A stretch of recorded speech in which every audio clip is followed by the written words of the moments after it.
Pernah ada salah satu khalifah Umawi, dia ingin memilih dari dua orang ulama tabi'in agar menjadi hakim. Satu Iyas Al-Muzani, yang satu ini saya lupa namanya, kalau tidak salah namanya Muhammad. Iyas dan Muhammad ini dua orang ulama tabi'in yang masyhur sekali dengan ilmunya.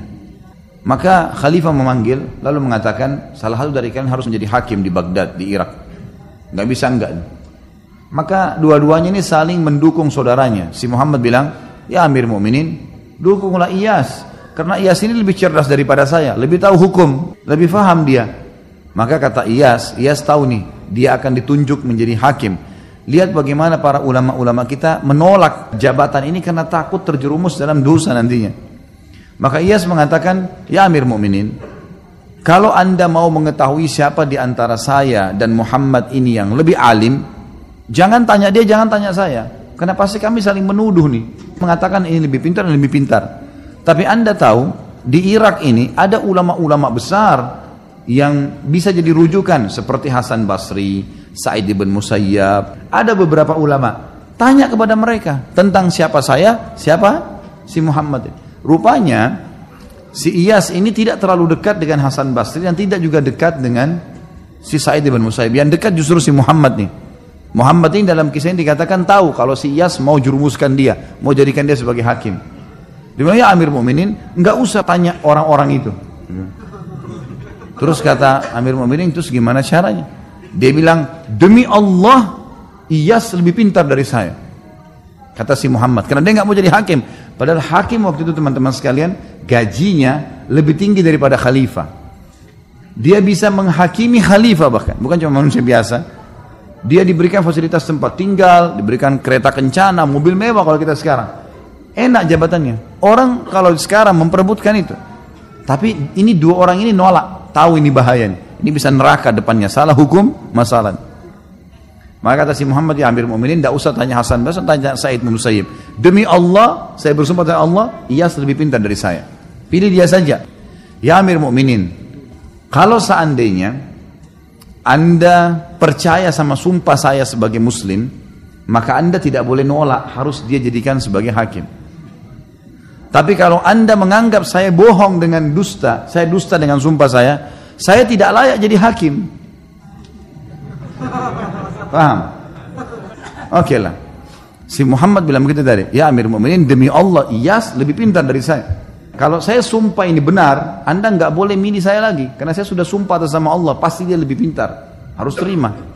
Kalau saya dusta dengan sumpah saya, berarti saya tidak layak jadi hakim, karena saya pembohong gitu. Iyas tahu nih, dia akan dijadikan hakim sekarang. Gimana caranya mengelak nih? Kata Iyas, si Amir Mu'minin, si Muhammad ini, demi Allah dia hanya lari dari hakim. Dia lari dari hukum nih.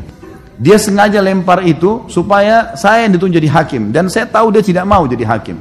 Ya Amir Mu'minin, dia tadi bersumpah itu, saya yakin dia sengaja supaya menjebak saya jadi hakim. Sebentar, keluar dari sini dia bayar kafaranya 3 hari puasa. Kata Iyas, ini sebentar dia keluar, sumpahnya dibayar kafaranya, 3 hari puasa selesai. Maka kata Amir Mu'minin, waktu itu lihat nih perdialog dua orang. Kata Amir Mu'minin, Iyas, kau jadi hakim sekarang. Loh kenapa saya Amir Mu'minin? Tidak ada orang yang bisa menebak seperti kau tadi, kalau sumpah ini bisa dibayar. Kecuali orang yang paling layak jadi hakim. Kau bisa pecahin masalah gitu. Akhirnya Iyas jadi hakim. Tentu Iyas Al-Muzani rahimahullah, seorang yang sangat cerdas memang. Dari kecil terkenal cerdasnya gitu ya.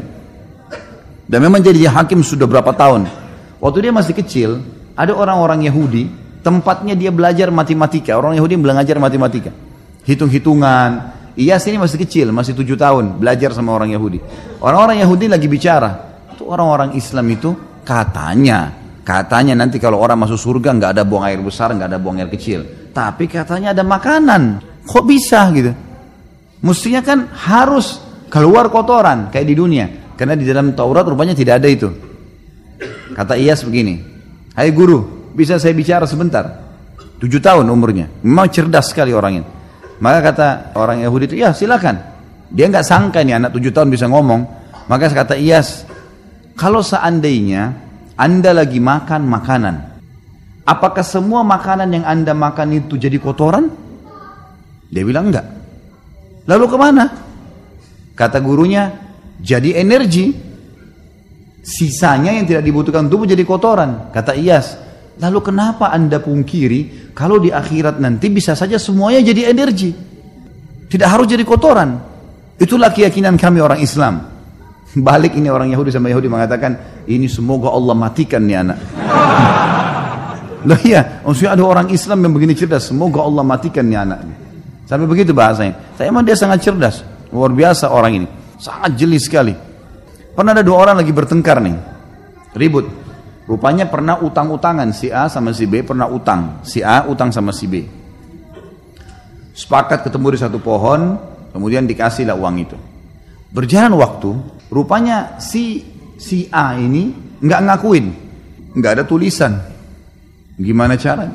Sampai ke pengadilan. Hai Hakim Iyas, bagaimana jalan keluarnya nih?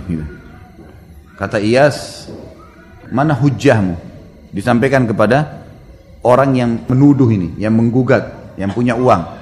Dia bilang, ini teman saya kenal. Di bawah pohon kami janjian. Dan saya kasih dibungkus warna biru, duitnya ada. Kata Iyas, itu saja ya? Ada saksi? Nggak ada. Ada tertulis? Nggak ada. Tanya kepada si A, yang benar nggak yang dia bilang? Nggak benar. Mana buktinya? Saya nggak pernah kenal orang ini, saya nggak pernah ambil duit dari dia. Tapi Iyas ini, Allah Subhanahu Wa Taala berikan dia feeling, dia merasa memang si B benar nih. Ringkas cerita, kata Iyas, baiklah. Kalau begitu, dia bilang sama si B, kamu sekarang kembali ke pohon yang dulu kau pinjamkan uang yang kamu sangka itu. Ke sana, kemudian coba kau ingat-ingat sambil berdoa sama Allah. Siapa tahu memang kau ingat bukan orang ini yang kamu kasih. Enggak Hakim, sudahlah, ikutin saya, pergi aja. Pergilah si B ini, kembali ke sana, ke bawah pohon itu. Lalu Iyas ini mengatakan, kamu tunggu aja di sini sampai dia balik ya. Lalu Iyas sengaja menyibukkan diri dengan kasus-kasus yang lain. Rupanya si A ini duduk di kursi sampai dia merasa aman.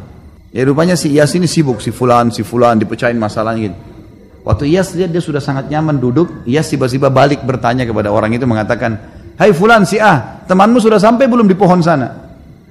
Dia bilang belum. yang tadi punya masalah ini, dia bilang belum. Kata Iyas, semoga Allah bunuh kau. Berarti kau benar tahu kalau itu pohon itu ada, gitu kan?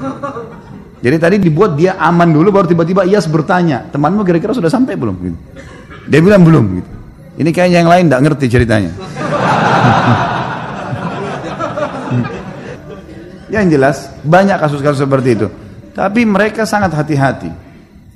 Pernah satu kasus yang lain adalah ada dua orang zaman dulu kalau musim dingin, mereka masuk ke sebuah tempat namanya hammamat. Ini seperti tempat permandian umum. Orang berendam di air panas, laki-laki sama laki-laki biasanya. Itu umum dipakai laki-laki. Ada satu orang rupanya dia pakai jubah, bantal dingin baru. Warnanya merah. Digantung sama dia. Ada orang datang, yang lain lagi satu, pakai jubah warna hijau sudah tua. Mandi sama-sama berendam. Rupanya yang pakai mantel hijau ini pencuri. Waktu dia lihat mantel bagus di sebelahnya, mahal, ini dari bludru. Maka kemudian dia pun keluar dari tempat mandi itu, berendam itu sebelum orang ini bangun. Kemudian dia langsung ngambil jubah warna merah, kemudian dia pergi. Yang punya jubah merah lihat, ini jubah saya diambil. Kemudian dia keluar, dia pakai jubahnya dia, karena dia tahu orang ini yang ambil tadi. Sekarang akhirnya si mantel ini berubah. Yang pemilik merah tadi, yang punya merah, yang baru ini, akhirnya dia terpaksa pakai jubah yang warna hijau. Karena jubah merahnya dibawa lari sama orang itu. Dia keluar gak mungkin, kedinginan. Dipakailah jubah yang tua yang hijau ini. Yang mencuri tadi sudah pakai jubah merah, sudah lari. Dikejarlah sama dia. Ringkas cerita, lewat tidak sengaja di depan pengadilan.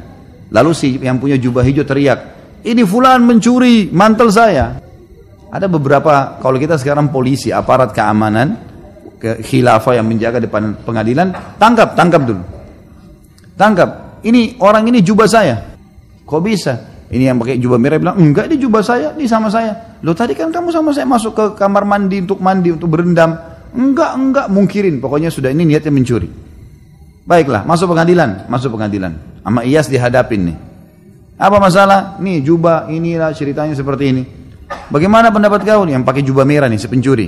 Ini jubah saya pakai, jelas-jelas punya saya. Dari mana ini orang ngaku gitu? Memang dasarnya mau mencuri. Kata Iyas kepada yang satu, apa alasanmu? Dia bilang nggak ada. Ini baru saya beli. Tapi buktinya sekarang kok pakai warna hijau nih? Loh, saya pakai tadi karena kalau saya nggak pakai saya kedinginan untuk ngejar dia.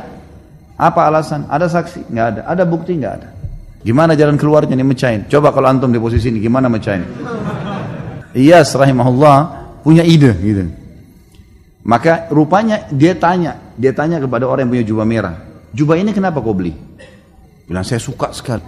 Harganya berapa? Harganya 200 dirham. Mahal sekali jubah ini. Kau sayang sama jubah ini? Sayang. Baiklah. Itu saja pertanyaan saya. Ditanya yang satu nih, yang sudah lagi pakai jubah merah. Berapa kau beli jubah ini? 200 dirham. Ikutin situ. Karena dia tidak tahu harganya kan gitu. Kau sayang jubah ini? Sayang jubah ini. Baiklah kalau gitu. Sekarang untuk membuktikan, saya akan ambil sebuah alat. Diambil seperti alat tapi dari besi. Itu untuk menghancurin benda biasanya. Bukan pedang juga. Tapi ada seperti sisir kalau kita sekarang tapi tajam-tajam gitu ya. Lalu kata Iyas, panggil salah satu petugas di pengadilan, ambil tuh jubah merah, keluarin sekarang, taruh di depan saya. Ini jubah sekarang, saya akan hancur-hancurin. Karena kalian berebut, tidak tahu siapa yang punya, maka saya akan hancurin nih. Diambillah sama dia, sisir tersebut tadi yang tajam ini, kalau ditarik ini sobek semua nih. Tiba-tiba yang punya jubah, yang memang punya jubah yang tadi yang betul-betul beli itu, mengatakan sudah, hakim, nggak usah, kasih aja dia deh. Daripada hancur. Sementara yang satu ini bilang, ya udah silahkan, hancurin aja. Udah ketahuan belum? Sudah mulai cerdas malam ini. Ini betul jubahnya si B, kasih si B. Loh kok bisa si A-nya mungkir? Nggak mungkin. Kalau kau punya kau nggak bakal mau hancurin. Seperti itulah. Dan cukup banyak kasus-kasus dalam pengadilan Islam yang unik sekali.